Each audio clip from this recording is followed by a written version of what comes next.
right, welcome to the Jonathan Ross Show. Let's start, as we always do, by taking a look and seeing who is in my green room tonight. My first guest is the star of the massively successful Doc Martin. Incredibly, it's now been sold to over 60 countries around the world. It's Mr. Martin Clunes, ladies and gentlemen. There he is. Hello, Martin. Looking handsome as always. Now, my next guest is watched on This Morning by more people wearing their dressing gowns than any other human in history. The fabulous Holly Willoughby. Who doesn't love Holly Willoughby? Looking very rainbow bright tonight.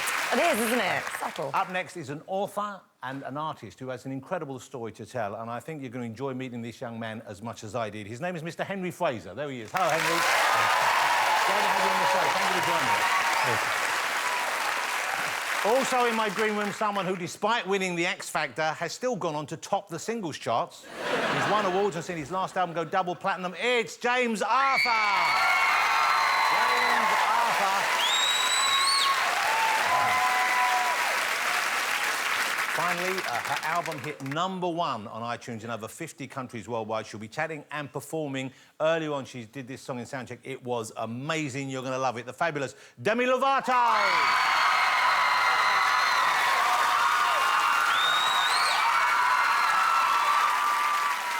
OK, so, there was a new study in America, and this has found that sleeping with pets in the bedroom will bring you comfort and a sense of security. I don't know if you knew this. It helps you to sleep easier. Now, I have my dogs in bed with me some nights, and although there's a lot of drooling, snoring and farting, but the dogs don't mind. They've got used to it.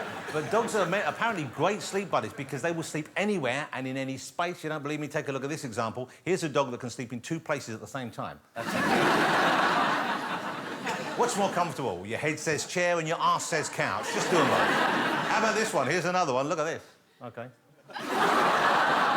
James, you must have had a few nights like that, I imagine, haven't you? Many nights like that. And dogs are also extremely creative about where to get to sleep. Say the TV's on, maybe you've got the lights on, there's too much noise in the living room, they will still find a place where they can get some peace. Look at this. Yeah. That's how I sit when Strictly Come Dancing's on as well. Shall we get my first guest out, ladies and gentlemen? Yeah! Are you fans of Dr. Foster? Yeah! Well, imagine if Dr. Foster wasn't having awful marital problems and was older, grumpier and a man living in Cornwall, where you have just perfectly described Doc Martin. It's the star of that show, Martin Clunes, ladies and gentlemen.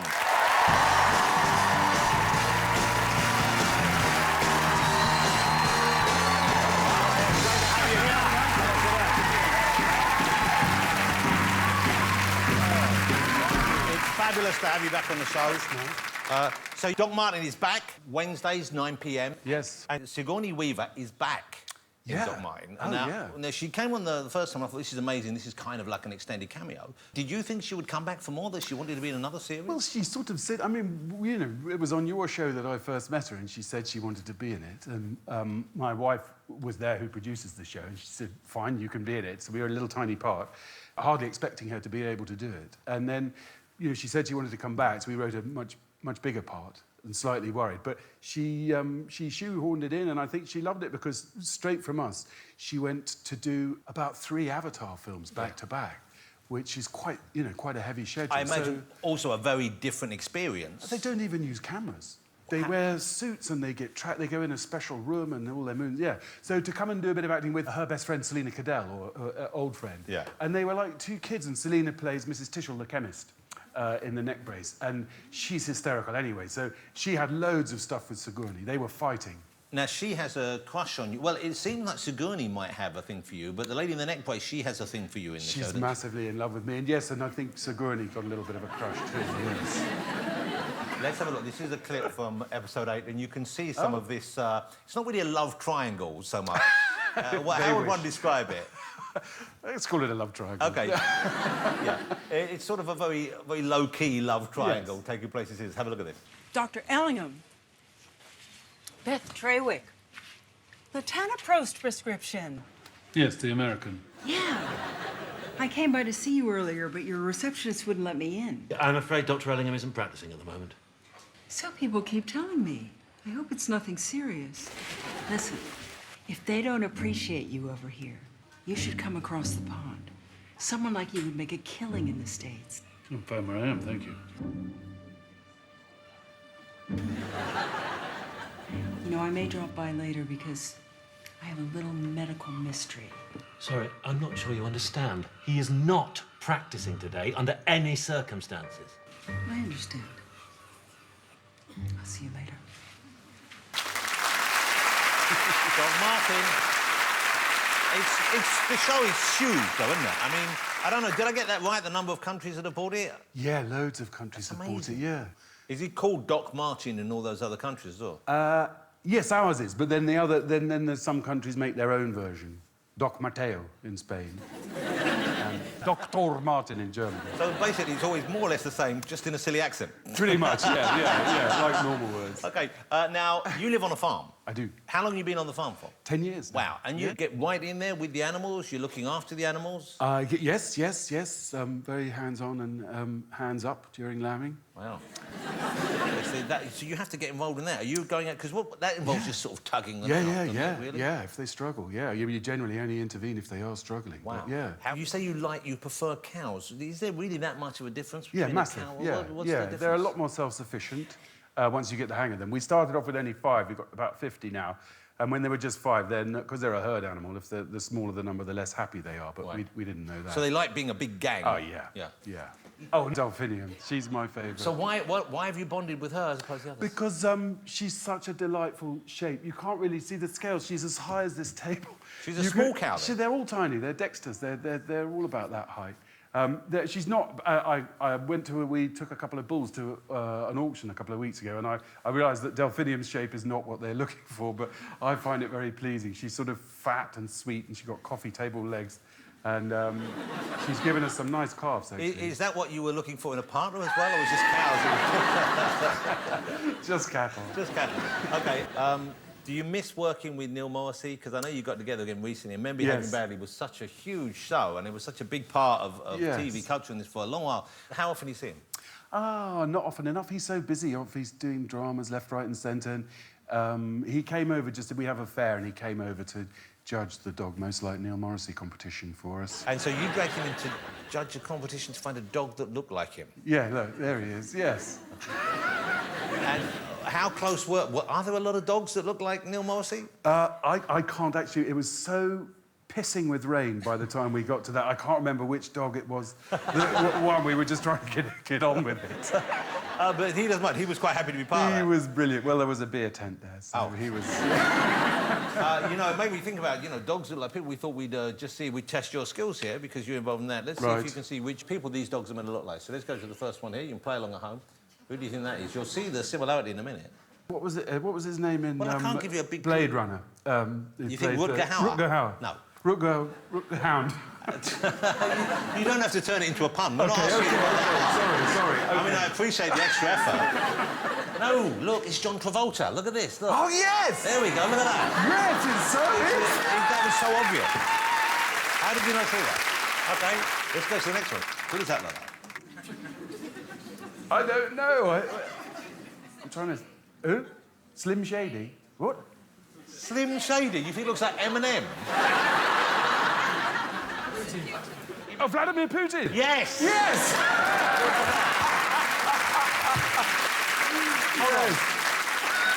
You're clapping him, but someone else gave the Yes, answer. thank you. OK, let's do one more, because I can see how good you are at this. OK. Yeah, it's going to be me, isn't it? Well, that looks like our new puppy. You should be able to get this. OK, I'll give you a clue. Television, Yes. but one particular area of television. I'll give you a big clue now. You ready? Oh, is that newspaper guy? Who? Oh, what's his name? Piers Morgan. No, the other one who does the politics. Andrew Neil? Yes. With the Brillo? No. Yeah. Oh. It's a bit like it. Not really. Look at the wrinkles on the face. Who has a wrinkled face on it? John Sargent? Yeah. Someone's getting it in the audience. Everyone in the audience has got it now. Who? Brad Pitt. Oh, Gordon Ramsay? Brad Pitt? Brad Pitt. That's Gordon Ramsay. Oh, yeah. It's amazing. OK. I can see us spinning this off into a successful quiz show together. OK, Martin, you're going to stick around all night, I hope. Yes, I have It's to. lovely to have you. Martin Clues, ladies and gentlemen. Thank you. All right. OK, we've got a packed show tonight, so we're going to get my next guest right out here. At the age of just 25, she's already achieved so much that it took me 3 days just to read her Wikipedia entry. Here's a reminder of her doing what she does best. Look at this. I think I'd have a heart attack. I think I'd have a heart attack.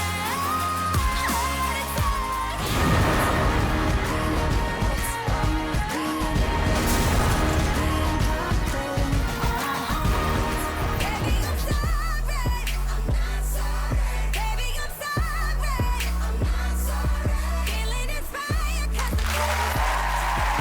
Ladies and gentlemen, here she is. It's Demi Lovato.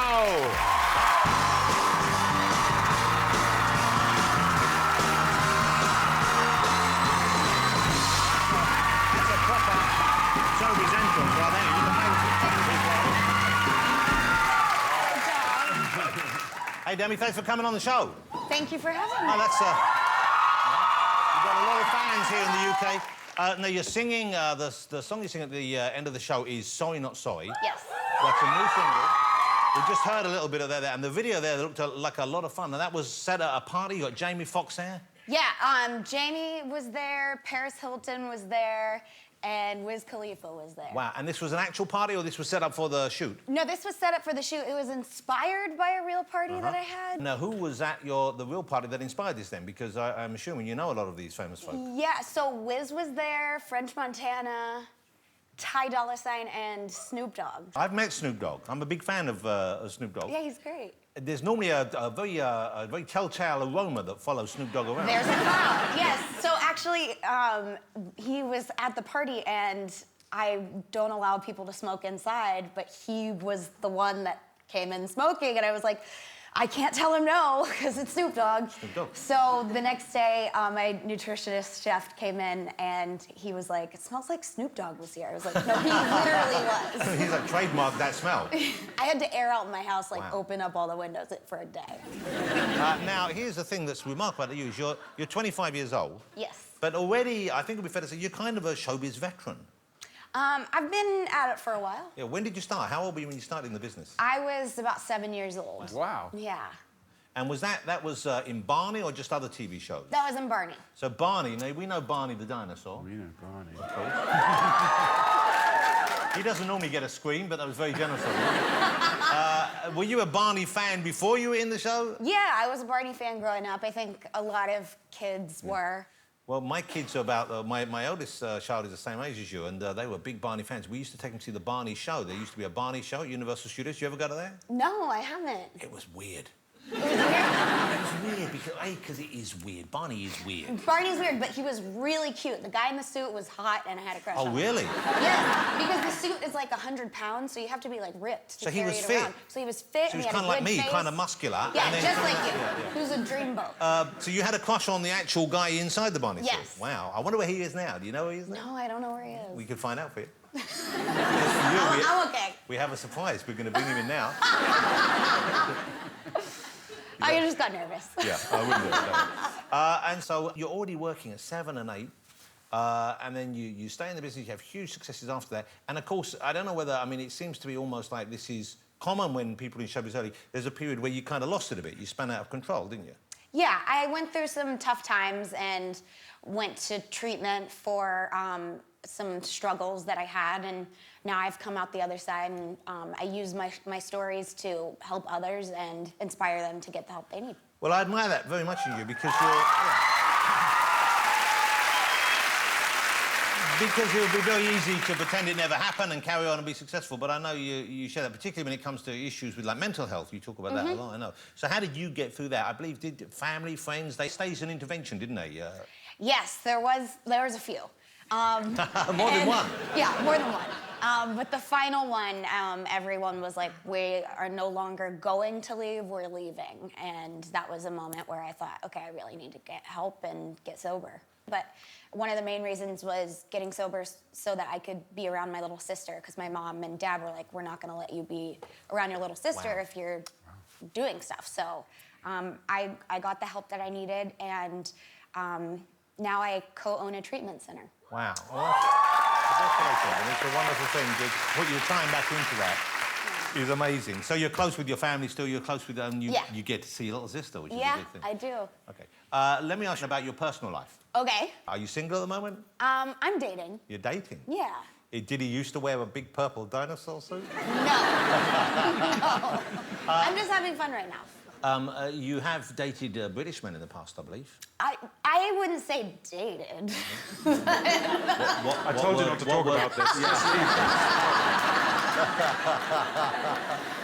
I've hung out with OK. yeah. So, did you like the experience? Were British men fun compared to American men? Yeah, it's just really funny because when they like dirty talk, it's really proper.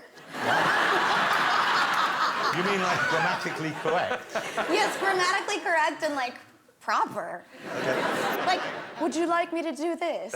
And you're like, yes? I don't know. Now, I want to ask you about this thing, and make sure you're comfortable showing this, because there was a meme that grew up around you. Yes. A while ago, which I hadn't seen till I knew you were coming on the show, but the name of this meme was Poot. Poot Lovato. Poot Lovato. It was like this altered image of me, and at first I was like so embarrassed because I was like, that's such a bad angle, and then someone was like, no, they photoshopped it. I was like, oh, okay, I don't care anymore. So we have the image. Can I show this image? Yeah, so Poot for the win. This is Poot. There's Poot. Yeah, Demi's twin sister. She was locked in the basement her whole life. This picture was taken for the first time she went outside. Her name is Poot. Poot. We all have a bad photograph taken. I have one of Martin here. This is Martin's version of Poot. That hasn't been retouched in any way. That's Macaulay Culkin. Okay. That's really good. OK, still to come on the show, I'll be chatting more to Demi and Martin Clunes, but we'll be joined by Henry Fraser, and we've still got James Arthur coming out, and Holly Willoughby, so don't go away.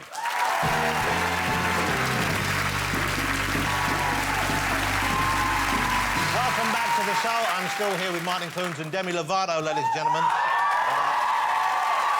Demi, let me ask you, because you know, you've been a big feature on the kind of American showbiz scene for a while now. You were asked to sing for President Obama. Yes. And his wife, of course. Now, Yes. that's a great honour. Yeah, it is.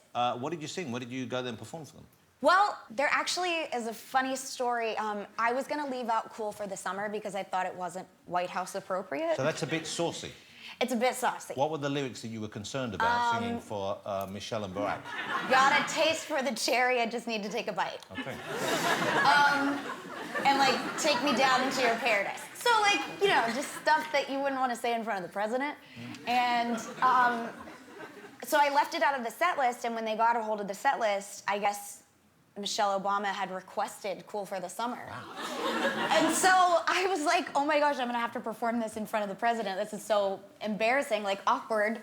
And so they were at like a formal, they were formal in the audience, and there's a part where I say, shh, don't tell your mother, and I actually go, shh, don't tell the president, and it was funny, and everyone laughed, and you guys can laugh if you want. Smooth move. Thank you. And did the president afterwards, did he say, yes, I did have a taste for the cherry? No, we didn't get that close. He looks like the guy who once had a taste for the cherry. I'm not commenting. Now, earlier on, someone mentioned that you are pretty skillful at ventriloquy. I am. Have you studied ventriloquism? No, I grew up in beauty pageants, and so I was around it, and I just like started trying it when I was little, and now I do it like on like if I'm on a red carpet or something, and I'm trying to talk to the person next to me while So I you can smile. throw your voice? No, I can't throw it, but I can Talk like, with it. talk. Like, OK, well, we didn't have time. We only found this out, so we didn't have time to get a kind of high-end puppet in. Okay. So we had two options. One was that you could do it with Martin. That would be amazing. But we thought you've just met and it might be a bit weird. OK. I mean, or we hastily created this... A sock puppet. Yeah. Perfect. You'd give us a little... Okay. My like nails If aren't you going break it, in. it's fine, because that's the sock I wore here. I've got the other one under here. So I'll ask you, how warm is Demi's hand right now? Demi's hand is really warm and a little sweaty because she's on TV and a little nervous. Did you say a little slutty or... No. A little sweaty. hoodie. I see. I think we need to work on some Yeah, of the we words. should work on That was amazing. I'll shake your hand while you're wearing it there. Serie Lovato, ladies and gentlemen. Thank you so much. Thank you. That was above and beyond. Thank you. And now, you know, if you watch the show on a regular basis, you know that more often than not, we choose our guests from the same kind of watering hole that every other show does. We have movie stars and TV stars and music stars and occasionally sports stars. But I was browsing online at the weekend and I saw a recommendation to a book, which I downloaded and read, and it was just amazing. I thought the guy's story was incredible. The young man himself and the way he is dealing with the challenges that have been thrown up in his life was just... well, it really made me think and it really moved me, and I thought I would like to share that with you. So we asked him if he would come on the show, and he has said yes. He's a different kind of guest than the ones we normally have on, but I think you will very much enjoy meeting him. Before he comes out, let's take a look at him at work.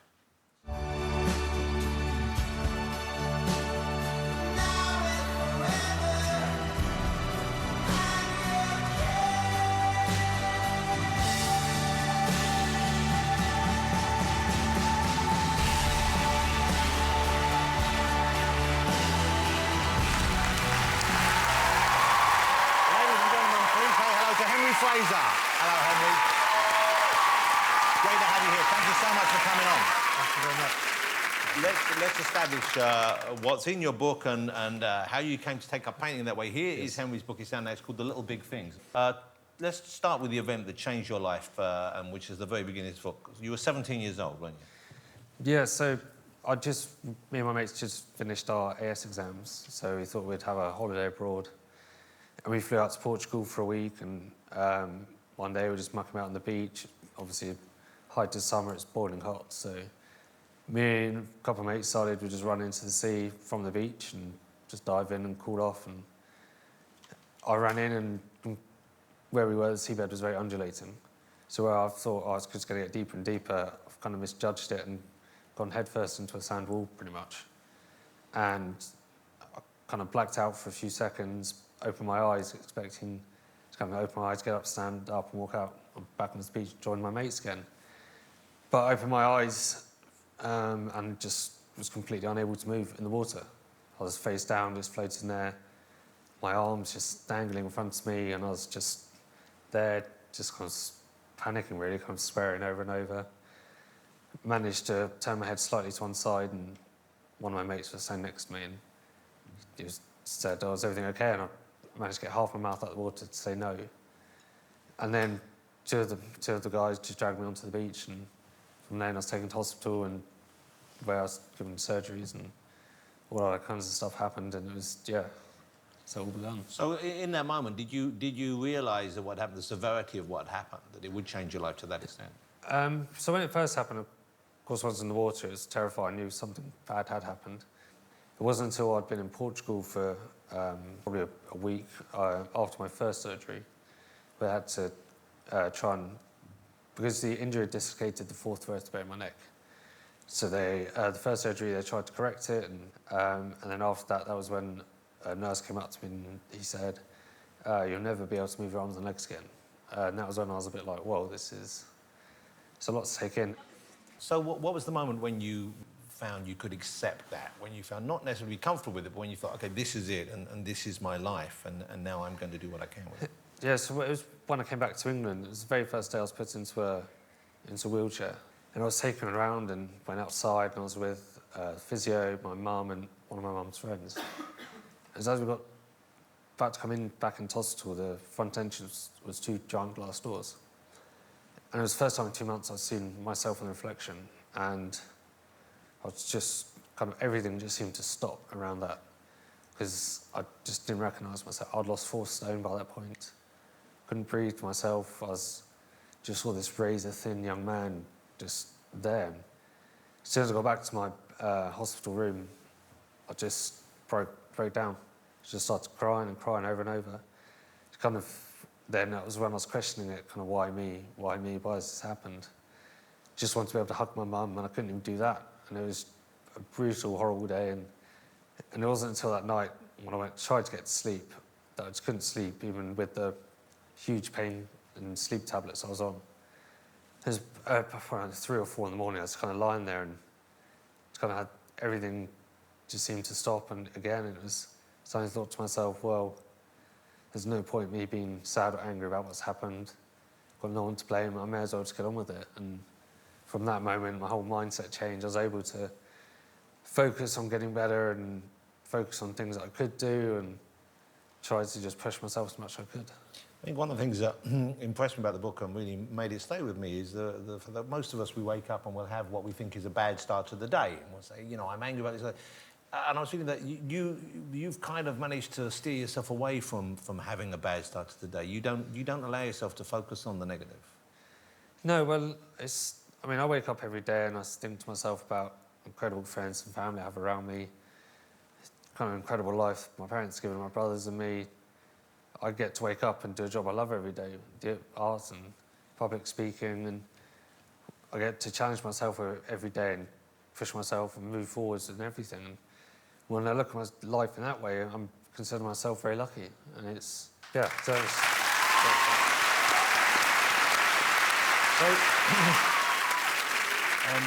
let me ask you about the painting, because that was the thing that once again I saw this and I saw that you had exhibitions on, and that's why I wanted to find out more about you, because it's hard to learn how to paint anyway, and you weren't a particularly artistic person before the accident, were you?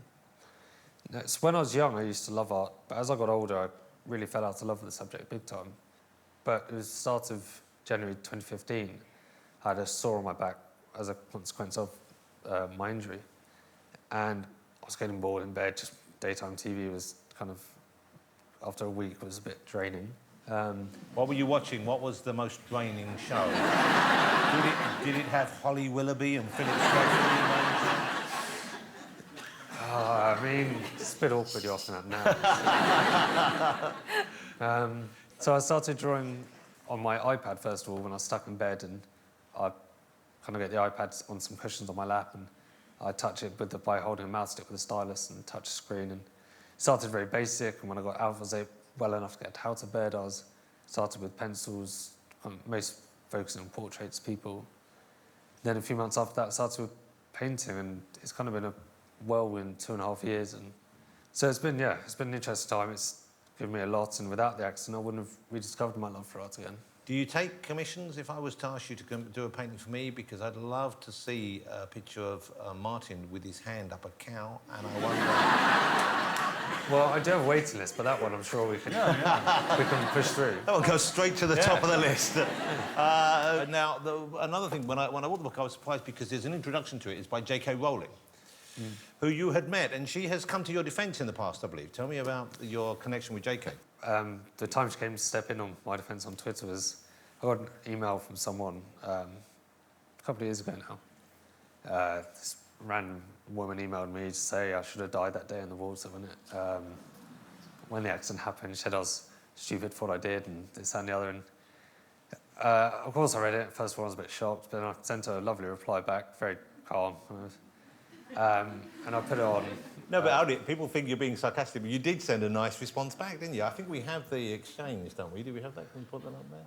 OK, so we've got, thanks, Laura. I hope that you don't have to go through what I've been through. It's pretty tough, which is about as nice a response as you could send back to someone who has displayed a rather petty, unpleasant stupidity. Yeah, and it's because it's funny, again, that how these things seem to work out, and I screenshotted it and put it on Twitter, and JK saw it and said something, and then it just kind of went viral, and that email gave me more publicity than I could ever dreamed of. Yeah. So I should send her another email back to thank her, really.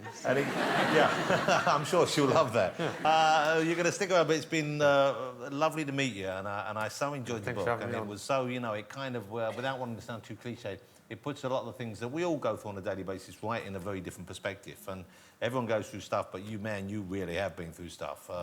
And see you dealing with it with such positivity and such generosity of spirit is really just wonderful. So thank you for coming on the show. Henry, pleasure. Stick around there, Henry, because after the break, we'll be joined by Holly Willoughby. So don't go away.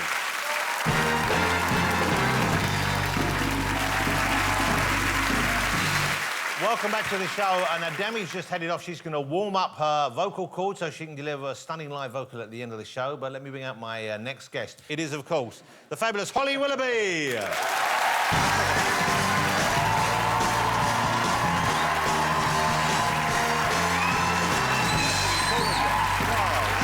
you sit with me.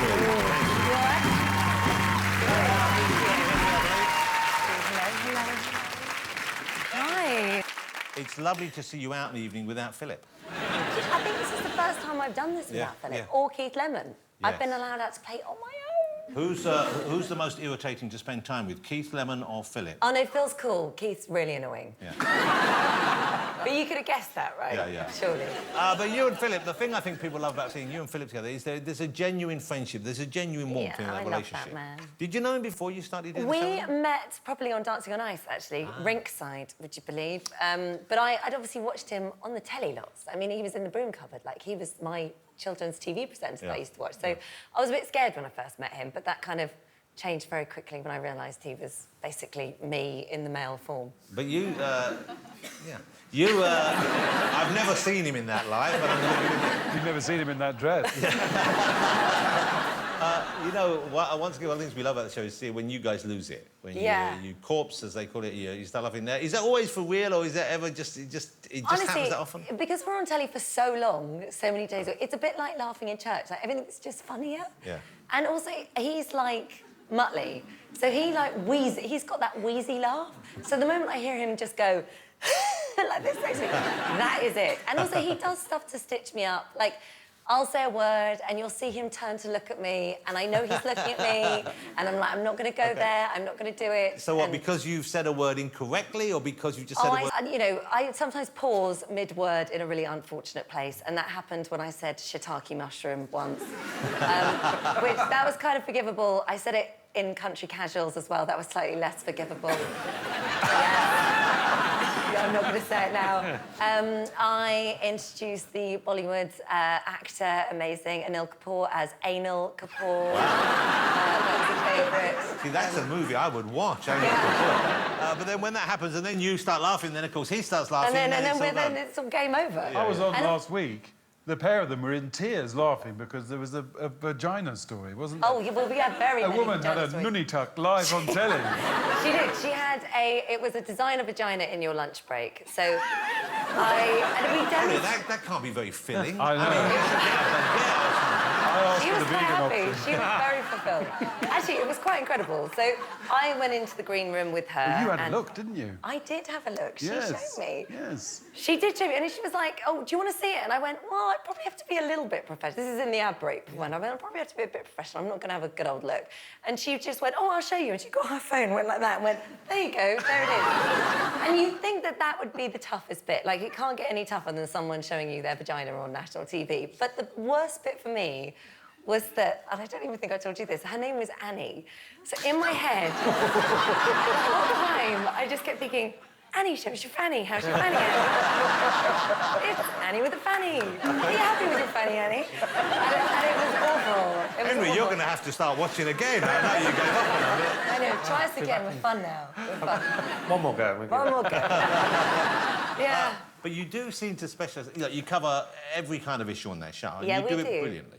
But you do have, it seems to me, on a regular basis, unusual people on. I mean, it does seem like they go for them quite regularly. It's one aspect of the show, I would say. It's a multifaceted programme. We have a selection now to enjoy again. God. We are not having these rooms, but this is just some of the rich tapestry of life that has been paraded before us, thanks to Holly and Phil. Have a look at Brilliant. I was the first one in the world to remove 6 of my ribs. But those ribs are there for a reason. I mean, they're there to protect your internal organs. Where are you going to hide that? I mean, people that have children around, I mean, it would be quite frightening if a child found that in your wardrobe. Well, I had 2 children myself, and they actually... She's got Smart has a family mode. Which no, it's don't. impossible to What, she's going to read the kids a bedtime story? Have you seen it? Did you go and see it? I went to see it last night and my wife chickened out. So I was Billy No Mates. I went on my own. Why? Most people, little girls especially, want to be mermaids when they grow up, and Little boys as well. little boys as well, yeah. You can tone it down, or so it could be a low-level vibration. Like we could even be doing that now without being too doing that now? crazy. Sometimes. Welcome to my life. Wow. Oh, the humanity. It's presenter So, abuse. do you know what you're getting when you go in for the morning, or do they spring them on you? No, I never know until I'm in the car in the morning and I open my script and I go, wow, someone's had an orgasm for 18 hours. And but luckily, those are the easiest interviews to write up because so many questions. Yeah. Well, I love the fact Philip just started with the mer people. Would that Yeah. be the correct phrase? Just going, Yeah. why? Quite angry he seemed at the presence of a bearded merman in the studio.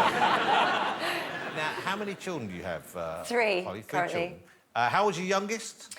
He's just about to turn 3 on Friday. Oh, well, congratulations. Thank you. So they're growing up there, but you've written a book, and this book is, now, what age is this for? This is for, like, very young Well, up this is until wean. school? It starts at weaning. So once you've kind of mastered all the milk feeds and all that, because I did a baby book beforehand the first year, and then this is the next sort of stage, I guess. But also, it's not just weaning; it's sort of family cooking and all that adventure of getting new flavours and textures into your baby and nutrition and starting them on this wonderful journey of food, which is one of my favourite things to talk about. This is going to sound like a weird link, but I'm going to bring Henry, because, Henry, you had to learn how to eat again. And you started on kind of like, essentially, like pureed food, like one would give children. I guess you were asked, what was the first meal you wanted again? What did you go Yeah, for? well, I mean, the day they said, oh, you're able to eat, I was absolutely over the moon. I was so happy. They gave me a menu, and I said, oh, I love salmon and mashed potato, and they brought it out, and I was kind of didn't really care how it looked. It looked horrible, but the second it got past my lips, I spat it out. And of all the decisions that got me to this point, that was the worst I've ever made. So don't go for pureed salmon. No, especially when it's hospital pureed salmon. that's it. Well, listen, well, good luck with this. Thank and you. I know this is something you love doing. You really care about this, don't you? Yeah, I do. I love doing it, and it's bizarre because my sort of history of cooking is not great. My mum is absolutely the most wonderful mum in all the world, but she could not cook. Oh, wow. So what kind of on the scale of you know, good to bad, how bad was her cooking? Well, put it this way, I didn't have a roast chicken that came out of the oven until I left home. Wow. I didn't know what that was. I mean, the microwave was invented when I was a child, so Mum would shove the carcass into the microwave and put it on for... My dad used to call it chicken ding because he'd turn it on and then it would go ding and that would be lunch. Chicken ding. But, yummy, yummy. But the thing was, we still wait around the table and all of those things, but as much as the food, and I still hanker after that food because for me that You still want a microwave chicken? It's so soft and amazing and nice. Honestly, and all the juices stay in the Pyrex dish. I mean, it's the colour of that book. Holly, it's fucking disgusting. I know, I hear you, but if you'd grown up on it, you'd still have that... If I'd have grown up on it, I would have left home earlier. You know, right? And also, the most important thing, regardless of what you're eating, is everyone being around the table. That's and the key. Stories and those moments and those memories, and Well, that that's was the key. what they did best. Holly Willoughby's new book, Truly Scrumptious Babies, out now. It's a lovely guide to taking babies from the weaning period up to more solid food. Yes, Great to thank have you. you. Holly Willoughby, ladies and gentlemen. Thank you. Still to come on the show, James Arthur will be here to see you after the break.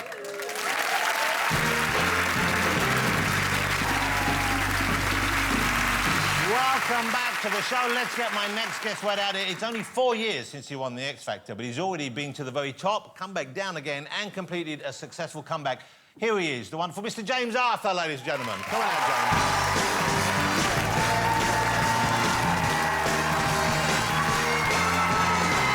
Thanks for waiting, man. James Arthur. Great to see you.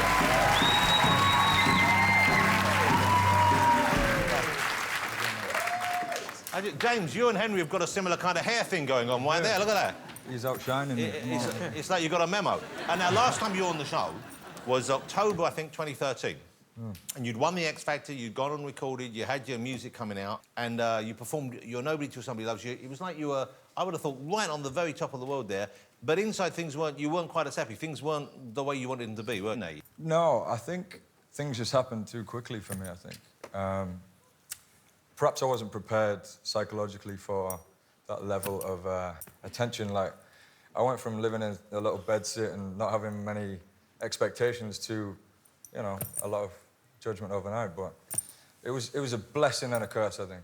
It wasn't like your dream to get into the X Factor and win it. You'd entered for a specific reason, didn't you? Well, yeah, I mean, like I said, I lived in a bedsit, and in order to power that bedsit, I had to get these £5 electricity cards from the local shop. And I'd run out of electricity. I was calling all my friends, family, you know, please borrow me a £5. And they're all like, nah, you'll buy wacky backy with it or whatever. And my mum was always my last resort because, you know, I didn't want to, I was too proud to ask, really. And I called my mum up and I said, Mum, please borrow me a £5. I don't want to sit in the dark for the next 3 days. And she said, X Factor's in town. They're doing these mobile auditions. If you go down and sing them a song, I'll give you the money and you can, you know, get your lights back on. Wow. Was get your lights back on a euphemism for get some marijuana? I did think, when I joined the back of that queue, I did think, like, maybe I'll just leave, tell her I didn't get through, and then buy But you did, and you have a book out, and you've written this story, and it's very frank, and it's very honest, and it's very, very readable indeed. It's called Back to the Boy. It's out on Thursday. And this talks about how you achieved that fame, you win the X Factor, you did great, and then you start to self-medicate. You start to try and deal with the pain you're feeling in that way. Tell me about that period of your life. Yeah, you know, music had always been a way for me to express myself. I always, you know, got my guitar out and wrote a few songs, and that would make me feel better. And I'd never experienced people telling me how to do that, you know. And once I won the X Factor, it felt like there was just so much pressure, and I was probably putting it on myself more than, you know, record label or management were doing that. But I just totally lost it. I got really lost in the whole, like, I need to be the best X Factor winner there's ever been. I need to be credible. I need to strike a balance between being a guy that won a reality TV show and someone that makes music that I like. Because were you uncomfortable with the idea of people thinking you were manufactured, that you were that kind of singer? You got there just by winning a competition? I think there was an element of that because I was in rock bands and you know, I looked up to bands like Nirvana and Oasis and these kind of anti-establishment musicians and bands. So, yeah, there was a bit of that. And I just took myself too seriously, I think. So this was painkillers that you were misusing, yeah? Yeah, it was like, you know, it was a lot of the Snoop Dogg. So weed as well, and yeah, and it was kind of experimenting with the different, like, antidepressants and all this sort of stuff. And I think just becoming obsessed with what would give me the right balance, and, you know, that wasn't good. So what changed? How did you stop taking yourself that seriously? Or how did you get out of that rather vicious cycle? I got really sick of these panic attacks. I was having these, like, vicious anxiety attacks. And, you know, listening to Henry's story, it seems really small now, but I thought my life was terrible. I thought it was the worst thing. And I would call ambulances and think I was dying and stuff.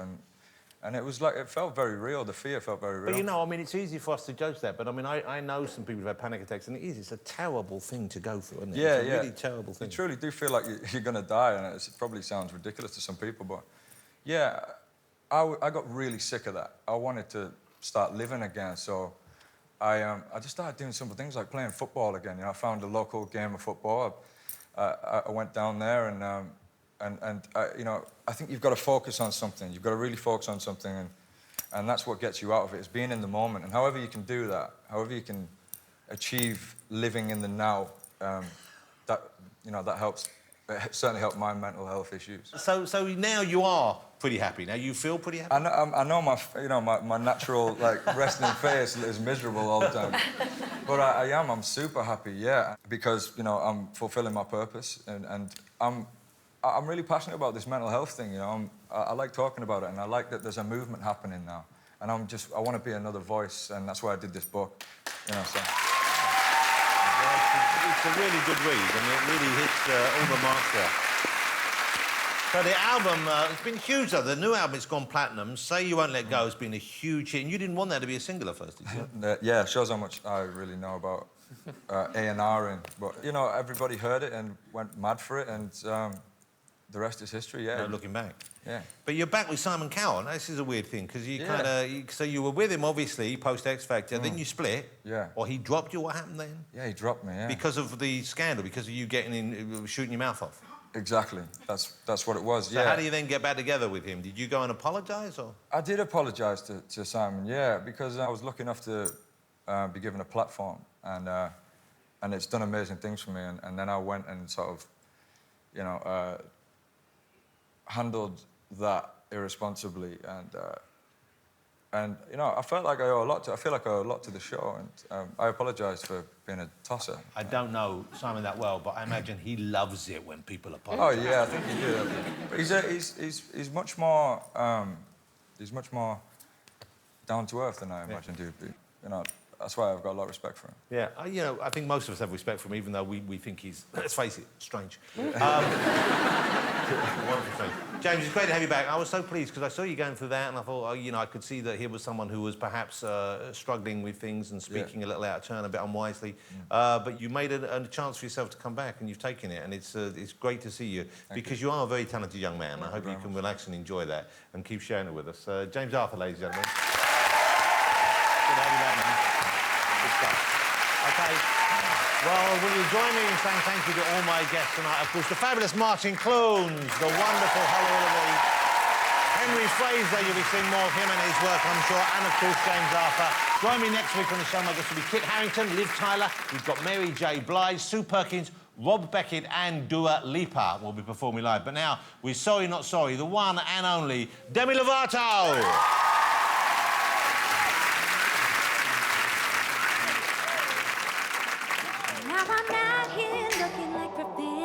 Feeling like a 10, the best I ever been. And yeah, I know how bad it must hurt to see me like this, but it gets worse. Now you're out here looking like a regret. Ain't too proud to beg, second chance you'll never get. And yeah, I know how bad it must hurt to see me like this, but it gets worse. Now payback is about you, baby, I'm the baddest. Stop playing me savage. And it'd be nice for me to take it easy on ya, but now, baby, I'm sorry. I'm not sorry. Baby, I'm sorry. I'm not sorry. Being so bad got me feeling so good. Showing you up like I know that I would. Baby, I'm sorry.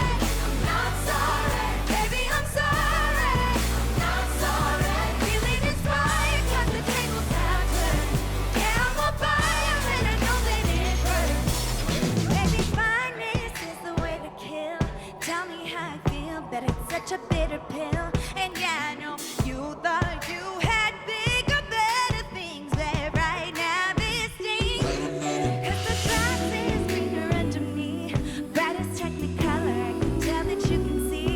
And yeah, I know how bad it must hurt to see me like this, but it gets worse. Payback is about you, baby, I'm the baddest. Stop playing me savage. Can't have this, can't have this. Oh, and it'd be nice of me to take it easy on ya, but now, baby, I'm sorry. I'm not sorry. Baby, I'm sorry. I'm not sorry. Being so bad got me feeling so good. Showing you up like I knew that I would. Baby, I'm sorry. I'm not sorry. Baby, I'm sorry. I'm not sorry. Feeling inspired 'cause the tables have turned. Yeah, I'm on fire and I know that it hurts. Talk that talk, baby. Better walk that walk, baby.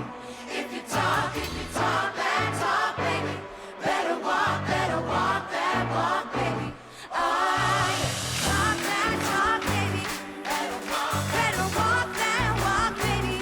If you talk that talk, baby. Better walk that walk, baby. Oh, yeah. I'm sorry, baby, I'm sorry. I'm not sorry.